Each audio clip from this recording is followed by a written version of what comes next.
میں سعودی عرب میں taxi driver تھا۔ ایک دن کوئی سواری پیسوں سے بھرا بیگ ٹیکسی میں بھول گئی تھی۔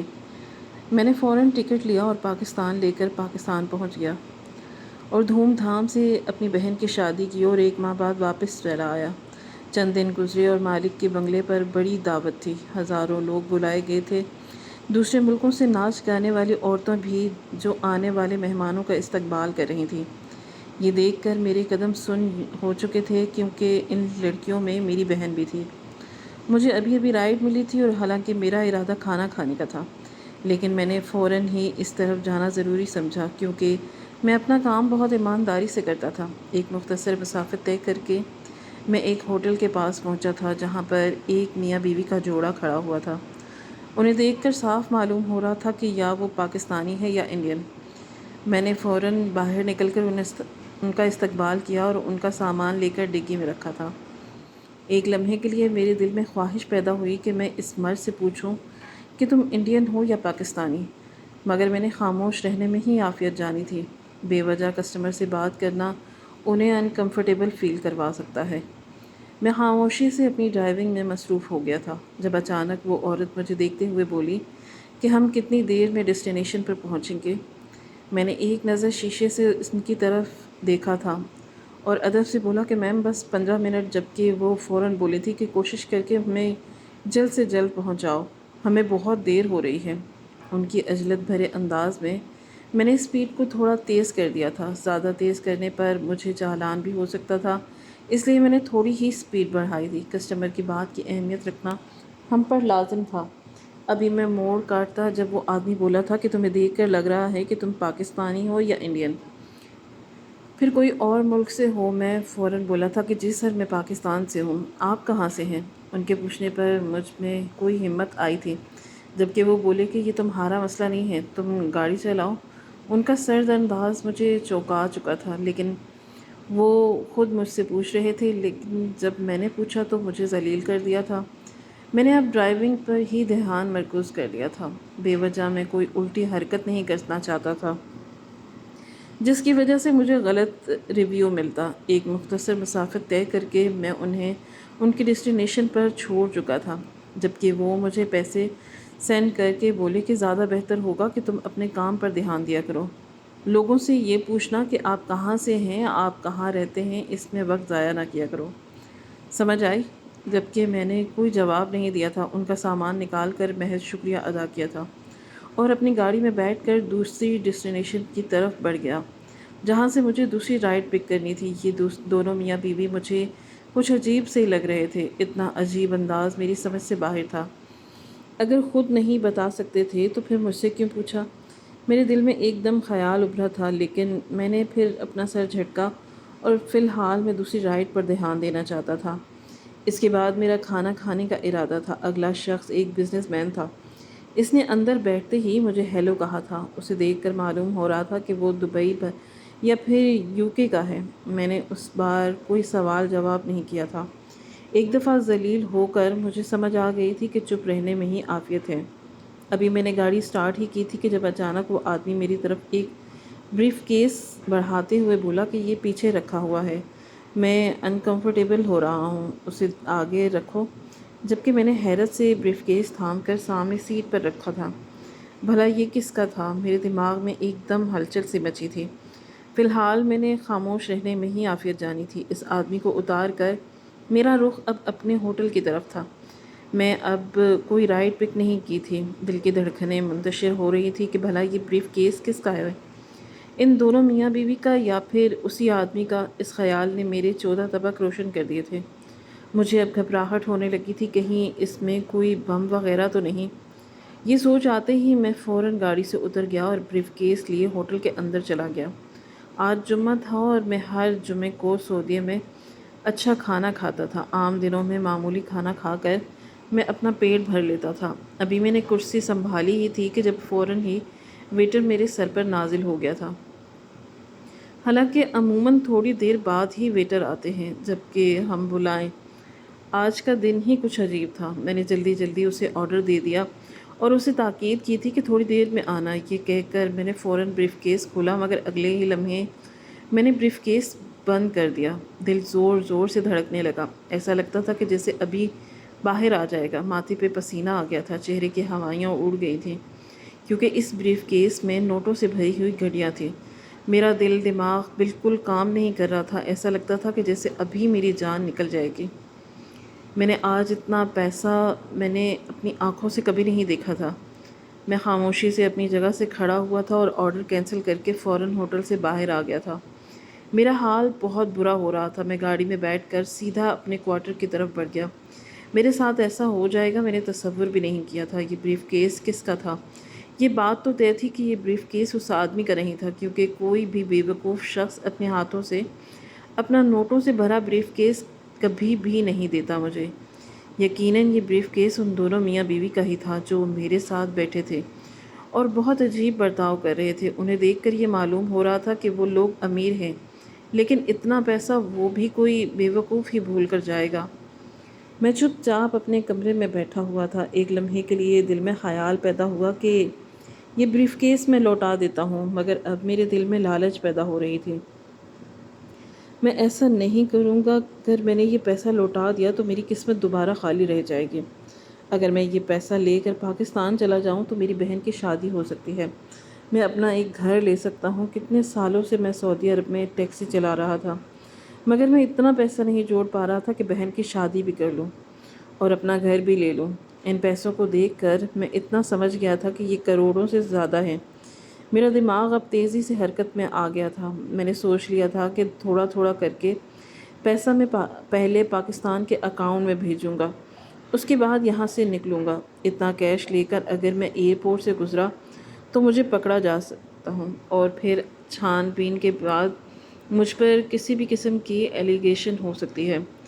میں نے اپنا سامان اچھے طریقے سے استعمال کرنا شروع کر دیا۔ اپنے ہاتھوں سے پیسے اکاؤنٹ میں تقریباً 10 لاکھ کے قریب لیے۔ بینک گیا تھا اور اسی دن میں نے وہ پیسے پاکستان ٹرانسفر کیے تھے۔ ٹیکس وغیرہ بھی بھر دیا تھا تاکہ کوئی بھی مصیبت میرے سر نہ آئے۔ اب مجھے تقریباً اسی طرح کچھ مہینے چاہیے تھے، اس کے بعد ہی یہ پورے پیسے میں پاکستان بھیج سکتا تھا، کیونکہ روز جا جا کر اگر میں 10 لاکھ روپے پاکستان بھیجتا تو مجھ پر شک بھی ہو سکتا تھا۔ مجھے اتنی زیادہ ان چیزوں کا علم بھی نہیں تھا، اس لیے میں اپنے طور پر دماغ چلا رہا تھا۔ 15 دن کے وقفے سے میں نے پیسے بھیجنا شروع کر دیے۔ میرے گھر والے بھی تھوڑا پریشان ہوئے تھے، مگر میں نے اپنی باتوں سے انہیں تھوڑا بہت قائل کر دیا کہ کسی بھی قسم کا ایکشن نہیں لینا ہے اور ابھی پیسے نہیں نکالنے جب تک میں وہاں نہیں پہنچ جاؤں۔ پیسے میں اپنی ماں کے اکاؤنٹ میں بھیجتا تھا۔ میں نے تقریباً 3 مہینوں میں تمام پیسے پاکستان ٹرانسفر کروا دیے تھے۔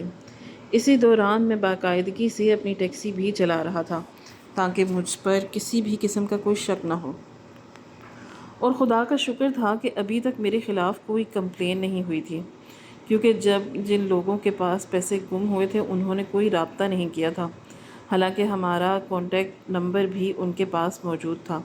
3 مہینے بعد میں نے فوراً اپنی ٹکٹ کروائی اور بنا گھر والوں کو بتائے میں پاکستان آ گیا۔ ایئرپورٹ پر قدم رکھتے ہوئے بھی مجھے عجیب ڈر محسوس ہو رہا تھا۔ میں کروڑ سے زیادہ پیسے پاکستان لے کر آیا تھا اور یہ کوئی معمولی بات نہیں تھی۔ اگر ان لوگوں کو ذرا بھی شک ہو جاتا تو میں کئی سال تک جیل میں سڑتا رہتا، اور مجھے کوئی بچاتا بھی نہیں۔ فوراً ٹیکسی لی تھی اور اپنے گھر آ گیا۔ اماں مجھے دیکھ کر بہت جذباتی ہوئی تھی۔ تقریباً میری واپسی 1.5 سال بعد ہوئی تھی۔ میری بہنیں، میرے بھائی سب مجھے دیکھ کر خوب روئے تھے۔ میری حالت بھی کچھ ایسی ہی تھی۔ پردیس میں رہنے والے شخص ہی اس تکلیف کو سمجھ سکتے ہیں کہ تنہائی کتنی ظالم ہوتی ہے۔ کھانا وغیرہ تناول کرنے کے بعد میری ماں میرے برابر میں بیٹھی تھی اور مجھے دیکھتے ہوئے بولی کہ یہ تم اتنا پیسہ کیسے بھیج رہے تھے؟ کوئی لاٹری نکل گئی تھی تمہاری اور اچانک سے تم کیوں آئے؟ جبکہ میں فوراً بولا کہ اماں آپ چھوٹی کے سسرال والوں سے بات کریں، اب ہم شادی کریں گے اور میں اب ایک جگہ دیکھوں گا تاکہ ہم اپنا گھر خرید سکیں۔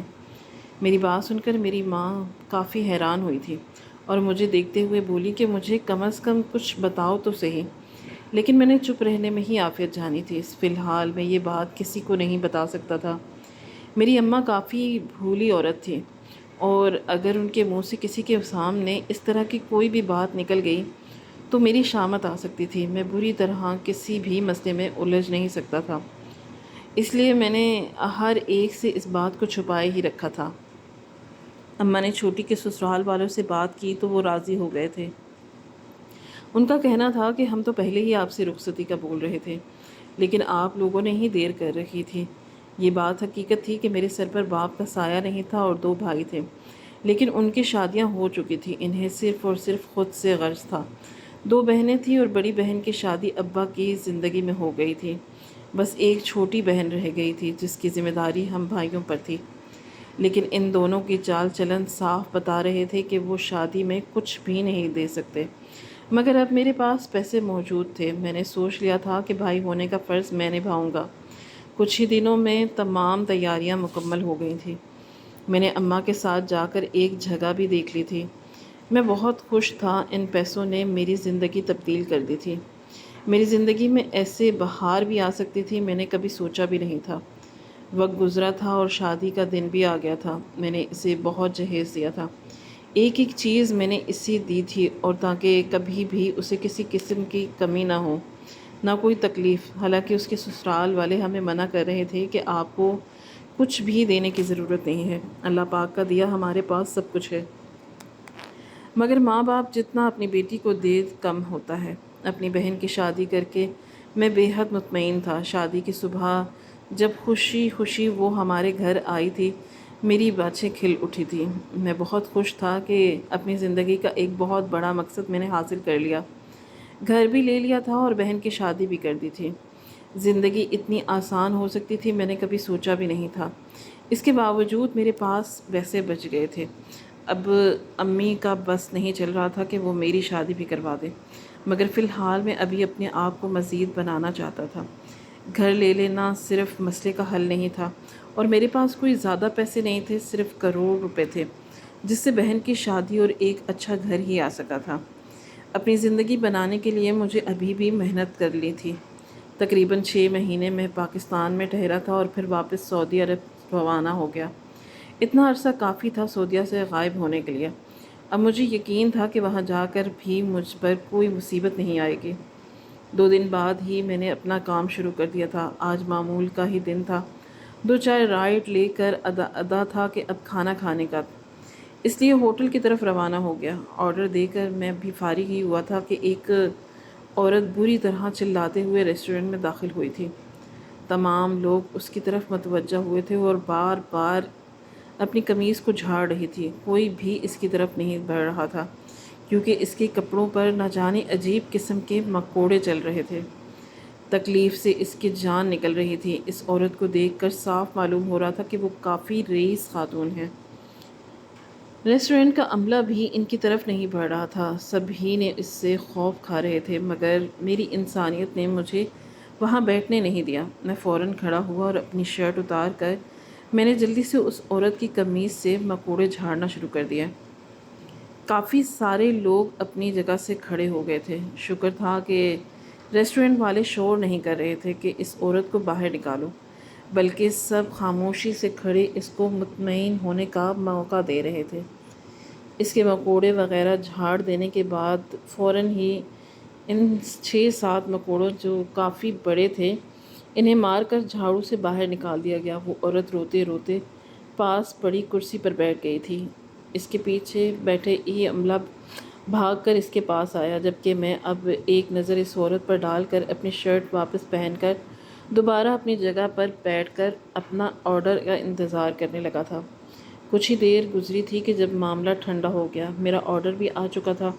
میں خاموشی سے اپنا کھانا تناول کر رہا تھا کہ جب وہ عورت میرے سامنے آ کر بیٹھ گئی اور مجھے دیکھتے ہوئے بولی کہ بہت شکریہ تمہارا، اگر آج تم میری مدد نہ کرتے تو میں خوف سے ہی مر جاتی۔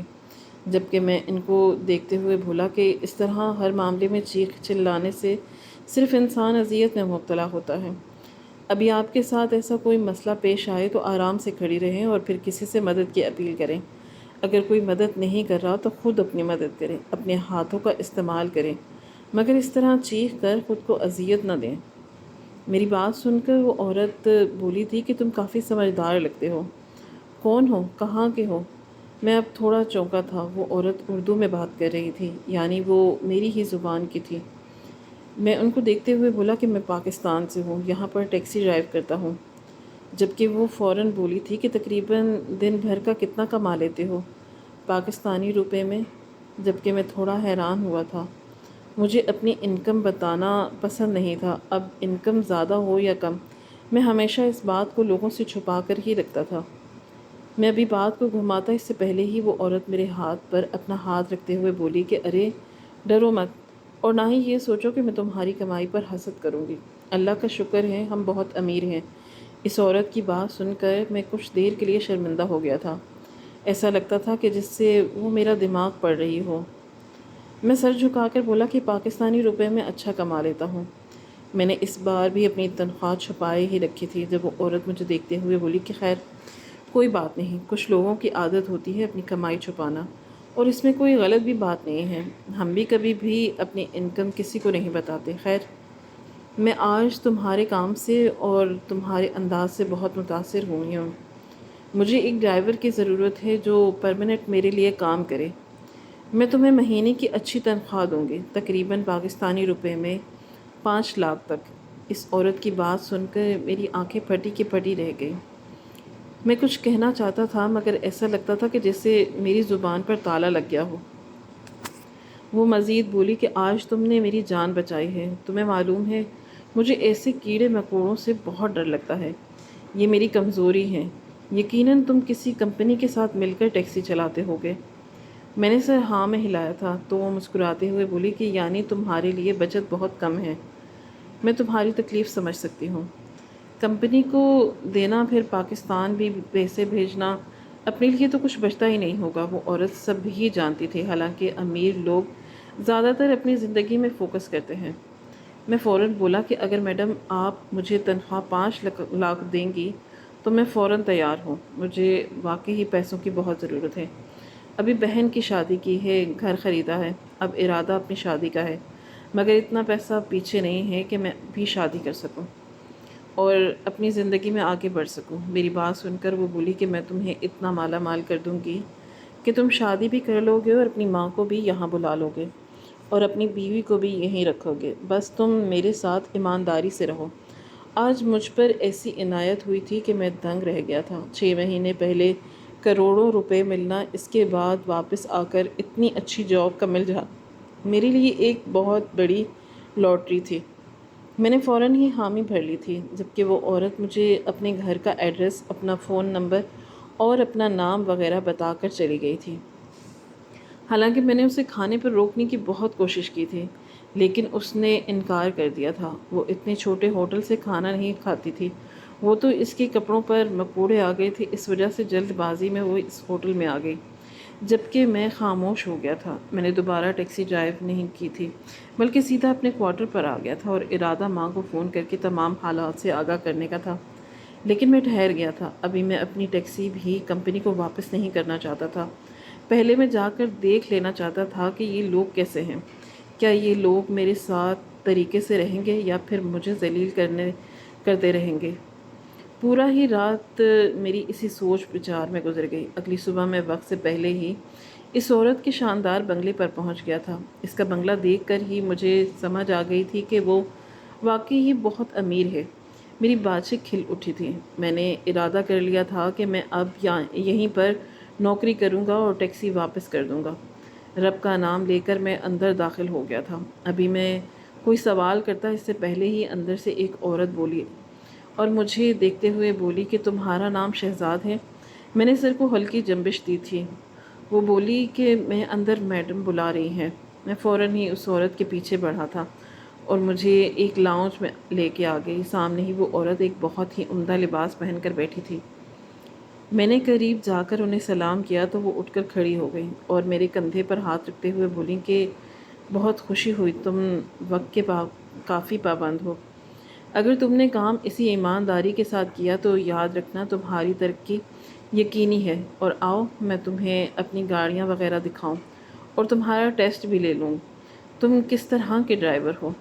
جبکہ میں فوراً بولا کہ میڈم آپ بے فکر رہیں، آپ کو بالکل بھی شکایت کا موقع نہیں ملے گا۔ میں نے پاکستان میں بھی ٹیکسی ڈرائیو کی ہے اور اسی لیے مجھے کافی تجربہ ہے۔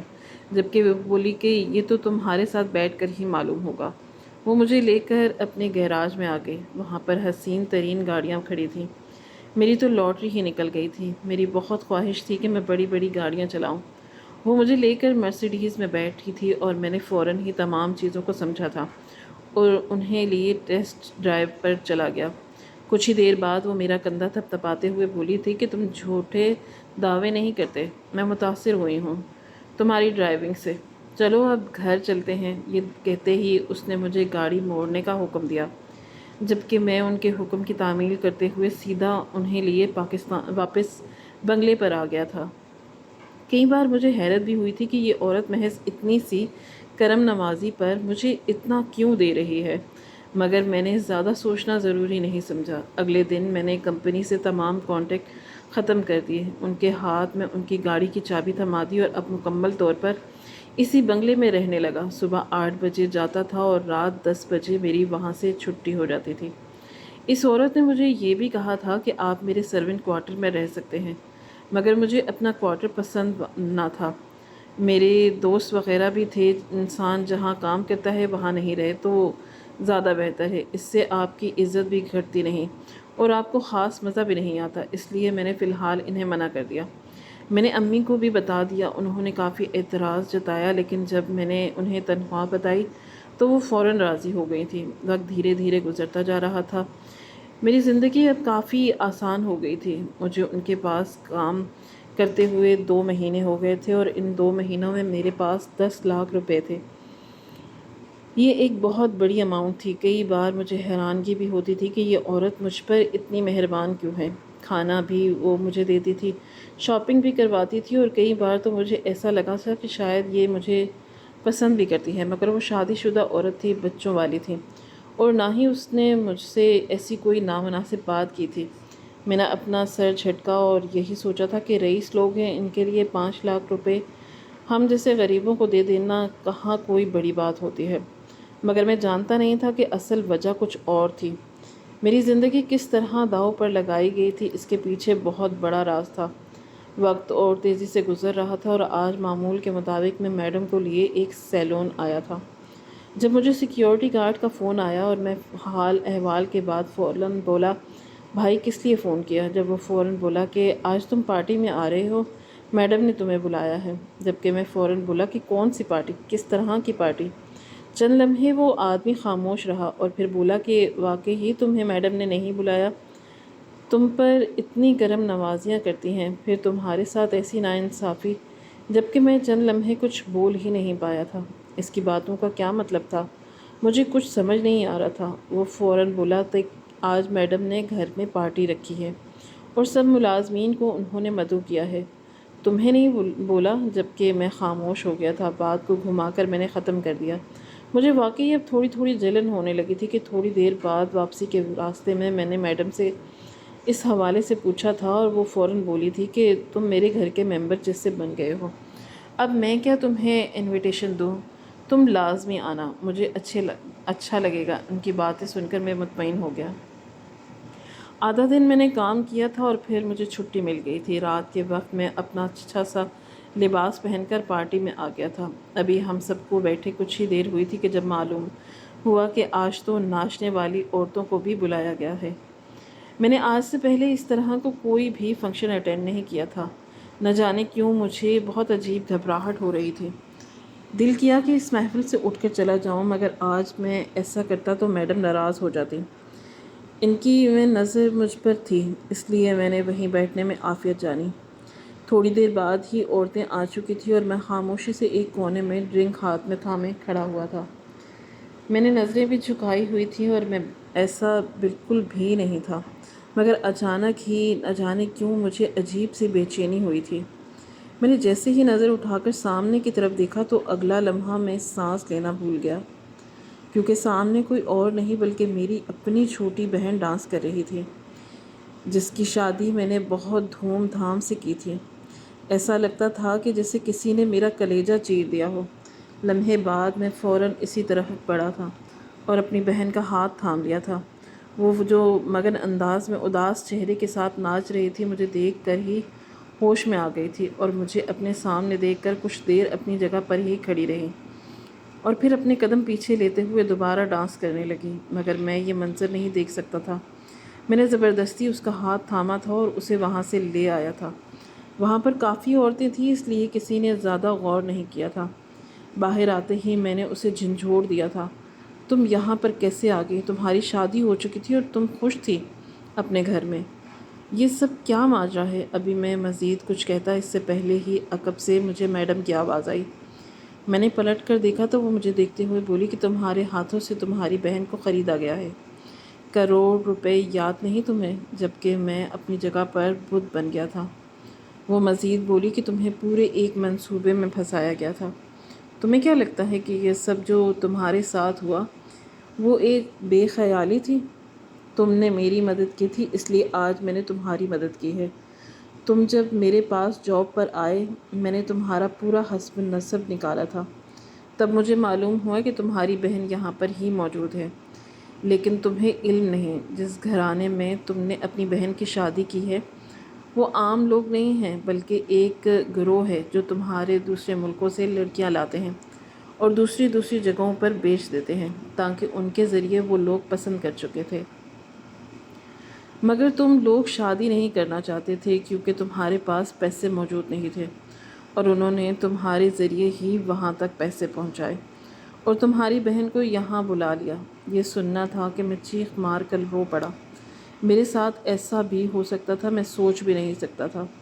میری چھوٹی بہن بھی زاروں قطار رو رہی تھی، اس کی اجڑی ہوئی رنگت، آنکھوں کے نیچے حلقے، اس بات کی گواہی تھی کہ وہ اچھی زندگی میں نہیں تھی۔ میں نے اس کے پاؤں پکڑ کر معافی مانگی تھی، یہ سب مجھ سے لاشعوری طور پر ہوا تھا۔ اس عورت نے اپنی جان بچانے کے صدمے میری اوپر کافی مہربانی کی تھی، میری بہن کو واپس باعزت طریقے سے پاکستان بھیجا تھا، اس کے شوہر سے طلاق کروائی تھی اور مجھے جاب سے نہیں نکالا تھا، بلکہ میں اب بھی وہیں پر کام کر رہا تھا۔ میں نے اپنی بہن کی شادی اپنے رشتہ داروں میں ہی دوبارہ کر دی۔ یہ سب بھی میڈم کی ہی مہربانی کی وجہ سے ہوا۔ اماں کو میں نے یہیں پر بلا لیا اور اب شادی کا ارادہ رکھتا ہوں، مگر جب بھی مجھے اس واقعے کے بارے میں علم ہوتا ہے تو میری جان خلق میں اٹک جاتی ہے۔ کیا انسان اتنے بھی ظالم ہو سکتے ہیں؟ کوئی اتنا بڑا منصوبہ بھی بنا سکتا ہے؟ میں نے کبھی تصور بھی نہیں کیا تھا۔ لیکن کہتے ہیں نا کہ جب آپ کسی کے لیے اچھا کرو، اپنی جان پر کھیل جاؤ، تو وہ رب آپ کو کبھی تنہا نہیں چھوڑتا۔ ناظرین، آپ کو آج کی کہانی کیسی لگی؟ کامنٹ باکس میں اپنی رائے کا اظہار ضرور کریں۔ خواہش صرف اتنی ہے کہ کچھ الفاظ لکھوں جس سے کوئی گمراہی کے راستے پر جاتے جاتے رک جائے، اور نہ بھی رکے تو سوچ میں ضرور پڑ جائے۔ دوستو، امید کرتا ہوں کہ آپ کو یہ کہانی پسند آئی ہوگی۔ کہانی پسند آئی ہو تو ویڈیو کو لائک کریں، کامنٹ کریں، شیئر کرنا کبھی نہ بھولیں، اور ہاں، اگر آپ اس چینل پر نئے ہیں تو اس چینل کو سبسکرائب کریں اور نوٹیفیکیشن کو ضرور دبائیں تاکہ آنے والی کہانی سب سے پہلے آپ کو مل سکے۔ ملتے ہیں کل ایک نئی اور دلچسپ کہانی کے ساتھ۔ اللہ حافظ۔